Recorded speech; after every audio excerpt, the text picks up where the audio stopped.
Question number 6 में चलते हैं। The following figures are extracted from the books of KLM bank limited as on 31 March 2022। तो हम लोग के पास एक्सट्रैक्टेड दे रखा हुआ है, एक्सट्रैक्ट दे रखा हुआ है, क्या क्या है, इंटरेस्ट एंड डिस्काउंट रिसिप्ट दे रखा हुआ है, इंटरेस्ट पेड ऑन डिपॉजिट्स दे रखा हुआ है, issued and subscribe capital, salary, director fees and allowances, rent and taxes paid, postage and telegrams, statutory reserve fund, commission, exchange and brokerage, rent received, profit on sale of investment, depreciation on asset, statutory expense, preliminary expense, auditor fees। ये हम लोग के पास expense का दे रखा है, expense and liability का हम लोग के पास डिटेल दे रखा हुआ है, और इनकम का आगे क्या दे रखा हुआ है, the following further information is given. A customer to whom a sum of 10 lakh was advanced has become insolvent and it is expected only 55% can be recovered from his estate। तो यहाँ हम लोग को बैड डेट्स के लिए बनाना होगा provision. आगे क्या है, there was also other debt for which a provision of 2 lakh was found necessary. तो दूसरा डेप्ट है, उसमें भी हम लोग को 2 लाख का प्रोविज़न बनाना होगा। तो ये दोनों हम लोग का प्रोविज़न का पार्ट हो गया। देखिए यहाँ पे 10 लाख दे रखा हुआ है, जिसमें से 55% ही रिकवर हो पाएगा, तो 45% का हम लोग को प्रोविज़न बनाना होगा, और यहाँ पे 2 लाख का। आगे है rebate on bill discounted 31 March 2021, तो ओपनिंग बैलेंस और closing balance rebate on bill discounted का दे रखा हुआ है। आगे क्या है,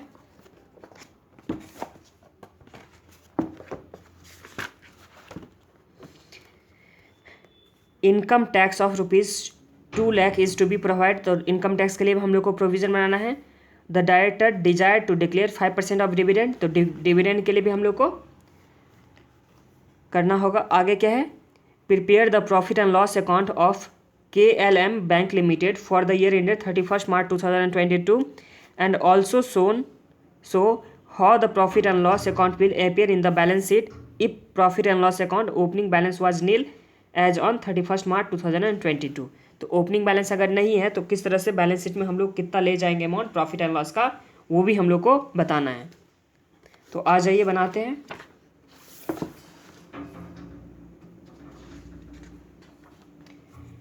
क्वेश्चन नंबर 6।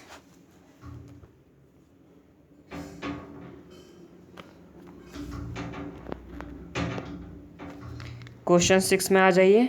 सबसे पहले एक बार बैलेंस प्रॉफिट एंड लॉस का फॉर्मेट बना लेते हैं। KLM बैंक लिमिटेड,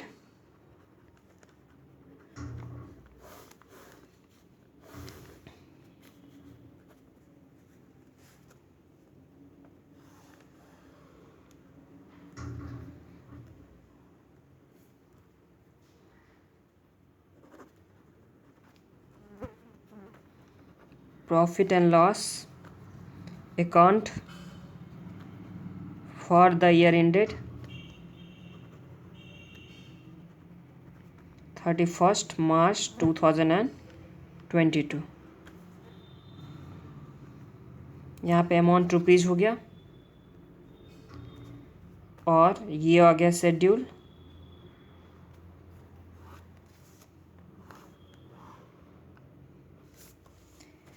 फर्स्ट में क्या होता था, इनकम। इनकम में 2 तरह का इनकम था, एक इंटरेस्ट अर्न्ड,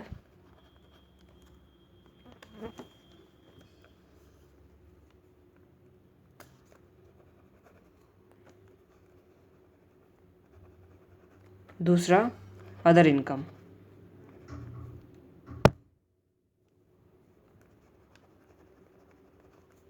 तो हम लोग का 2 तरह का इनकम हो गया, इंटरेस्ट अर्न्ड और दूसरा अदर इनकम। अब सेकेंड पार्ट में एक्सपेंसेस।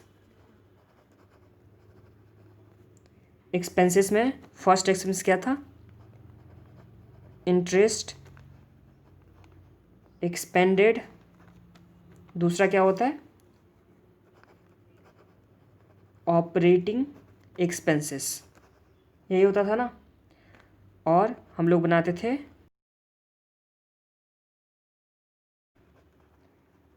कंटिंजेंसीज, ये हो जाएगा, फिर इसका टोटल हो जाएगा, और यहाँ पे इसका टोटल हो जाता,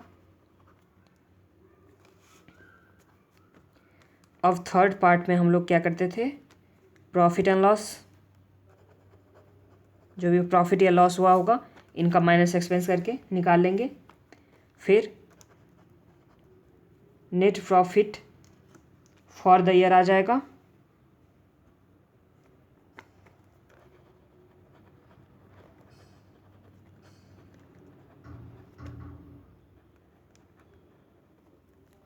आगे प्रॉफिट ब्रॉट फॉरवर्ड,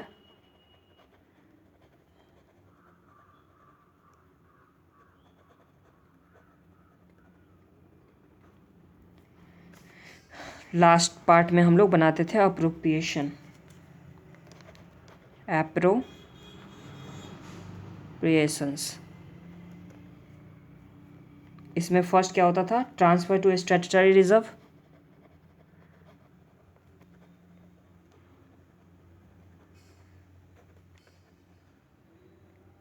%25 हम लोग ट्रांसफ़र कर देंगे। उसके बाद प्रपोज डिविडेंड। अब बाकी बैलेंस कहाँ पे चला जाएगा, बैलेंस शीट में। तो balance carried over to balance sheet, तो ये हम लोग का हो जाएगा।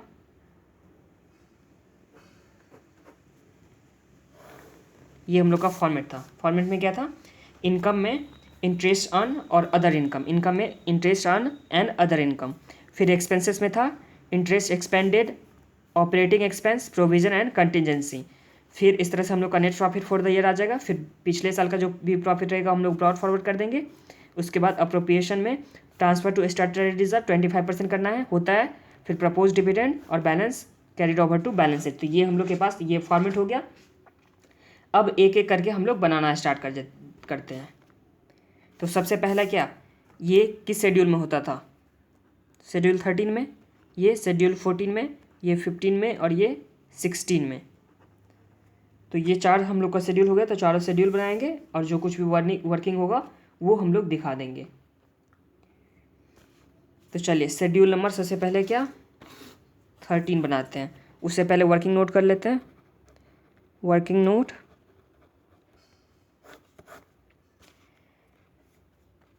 हम लोग इंटरेस्ट अर्न कैसे निकालते थे, इंटरेस्ट अर्न कैसे निकालते थे, तो इंटरेस्ट यहाँ पे रुपीज़ आ गया, interest and discount income. Interest and discount income हम लोग सबसे पहले करते थे। तो इंटरेस्ट एंड डिस्काउंट इनकम कितना दे रखा हुआ है, 38,160 हम लोग के पास दे रखा हुआ है। अब इसमें रिबेट, प्रीवियस ईयर का जो रिबेट होता था उसको हम लोग क्या करते थे, ऐड करते थे प्रीवियस ईयर के रिबेट को। तो rebate on bills discounted on previous year का है तो 31/3/2021। तो इसका रिबेट कितना दे रखा है, 15,000। तो ये हम लोग का तो इस साल का इनकम हो जाता है। तो ये हम लोग ऐड कर दिया। अब माइनस क्या करेंगे, rebate on bill discounted on current year का, तो 31 मार्च 2022 का। तो ये इसका रिबेट कितना दे रखा है, 20,000। तो इस तरह से हम लोग का आ जाएगा क्या, इंटरेस्ट एंड डिस्काउंट। तो ये हम लोग का कितना आ जाता है, 38,160 प्लस 15,000 माइनस 20,000। तो ये हम लोग का आ गया 37,95,160, 37,95,160। तो ये हम लोग का शेड्यूल 13 के लिए आ जाएगा। तो अब शेड्यूल 13 बनाते हैं।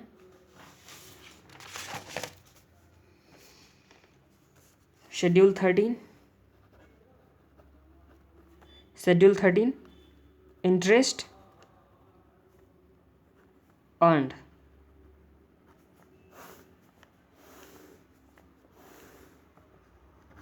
इसमें एक ही आइटम होता था, क्या होता था, interest and discount on advances या बिल्स। हम लोग वर्किंग नोट से निकाले तो वर्किंग नोट कितना अमाउंट आया था हम लोग का, 37,95,160। ये हम लोग का अमाउंट आ गया था। तो ये हो गया। अब शेड्यूल नंबर 14, शेड्यूल 14 किस चीज़ के लिए था, अदर इनकम के लिए। तो अदर इनकम के लिए हम लोग देखते हैं क्या क्या अदर इनकम है।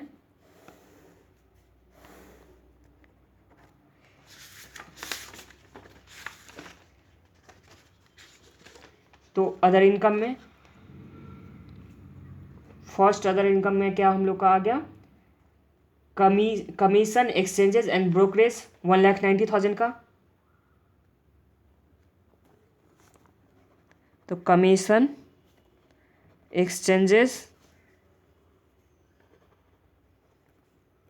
एंड ब्रोकरेज 1,90,000 का आ गया। नेक्स्ट में profit on sale of investment, ये हम लोग का कितना आ गया, 2,25,800। आगे क्या दे रखा हुआ है, रेंट रिसिप्ट पास दे रखा हुआ है 72,000 का। इस तरह से हम लोग का कितना आ गया, अदर इनकम टोटल में कितना आ जाएगा, तो 1,90,000 प्लस 2,25,800 प्लस 72,000, तो ये हम लोग का आ गया 4,87,800, ये आ गया। अब नेक्स्ट शेड्यूल नंबर 15। तो शेड्यूल 15 में हम लोग बनाएंगे इंटरेस्ट एक्सपेंडेड।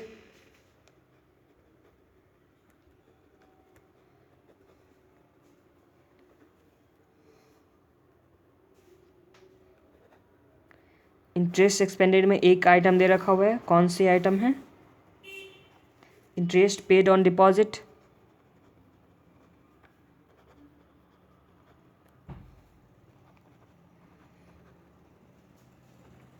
अमाउंट कितना दे रखा हुआ है, 22,95,360, 95,360।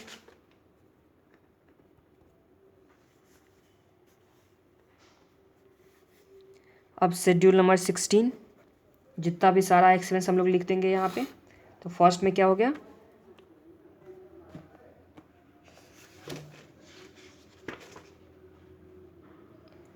Salary and allowances,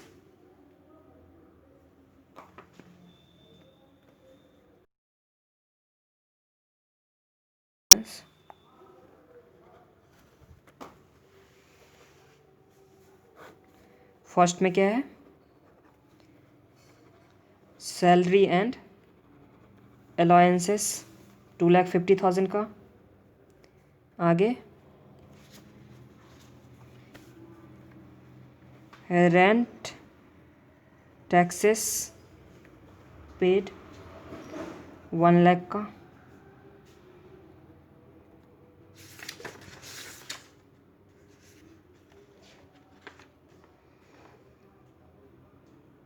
director fees and allowances,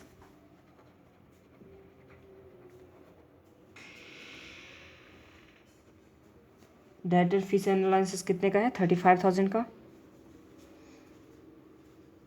postage and telegrams,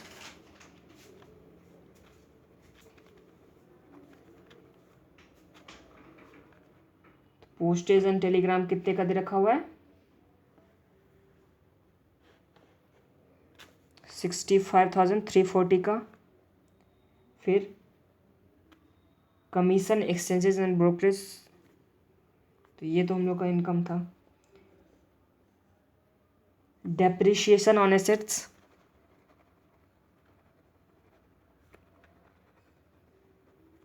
ये हम लोग के पास 40,000 का दे रखा हुआ है। आगे स्टैट्यूटरी एक्सपेंस,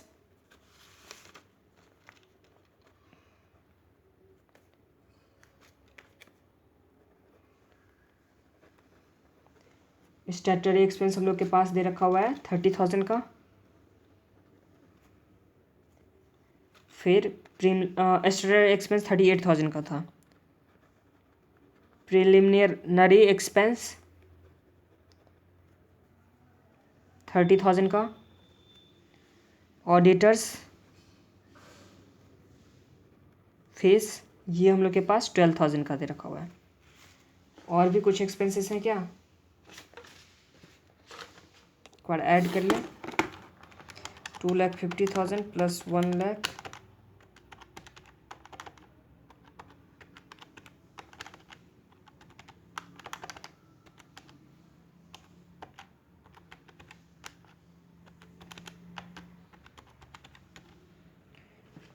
तो ये हम लोग का आ गया 5,70,340, ये हम लोग का आ गया ऑपरेटिंग एक्सपेंसेस। तो यहाँ तक तो कोई प्रॉब्लम नहीं है। तो हम लोग चारों शेड्यूल को बना लिए। अब शेड्यूल 13 में हम लोग का कितना आ गया था इंटरेस्ट अर्न, तो शेड्यूल 13 में आ गया था हम लोग का 37,95,160। शेड्यूल 14 में हम लोग का आ गया था 4,87,800। फिर नेक्स्ट शेड्यूल 15 में हम लोग का कितना आया था, एक ही आइटम था शेड्यूल 15 में 22,95,360। और शेड्यूल 16 में हम लोग का कितना आया था 5,70,340, ये हो गया। प्रोविज़न एंड कंटिजेंसी में सबसे पहले हम लोग बनाए थे 10 लाख का था, जिसमें 55% रिकवरेबल था, तो बाकी 45% क्या होगा प्रोविज़न बनेगा। तो 10 लाख का 45% 4,50,000 आ गया। और 2 लाख का बनाना था हम लोग को डेब्ट के लिए, प्लस टैक्सेशन के लिए हम लोग को 2 लाख का बनाना था। तो इस तरह से हम लोग का प्रोविज़न कितना हो गया 8,50,000 का। कितने का हो गया 8,50,000 का।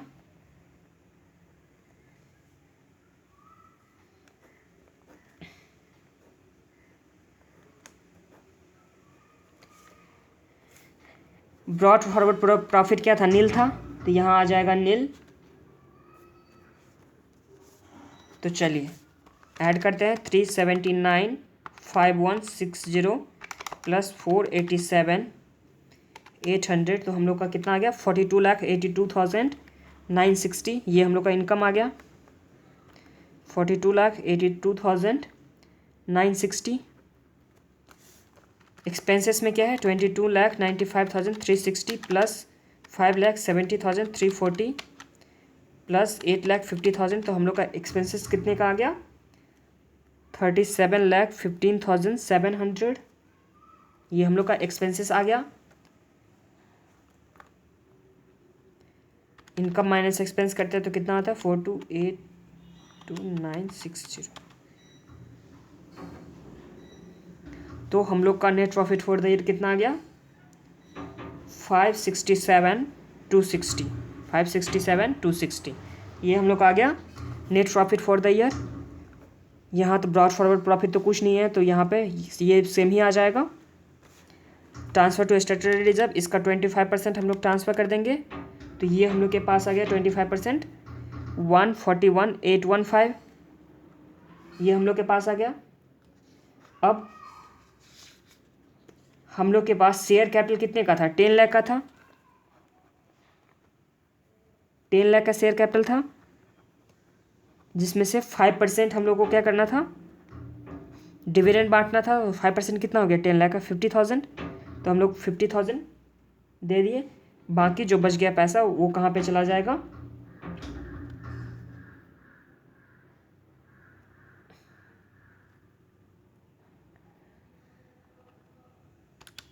567,260 माइनस 141,815 माइनस 50,000, तो हम लोग के पास कितना आ गया 375,445, ये हम लोग का आ गया balance carried over to balance sheet.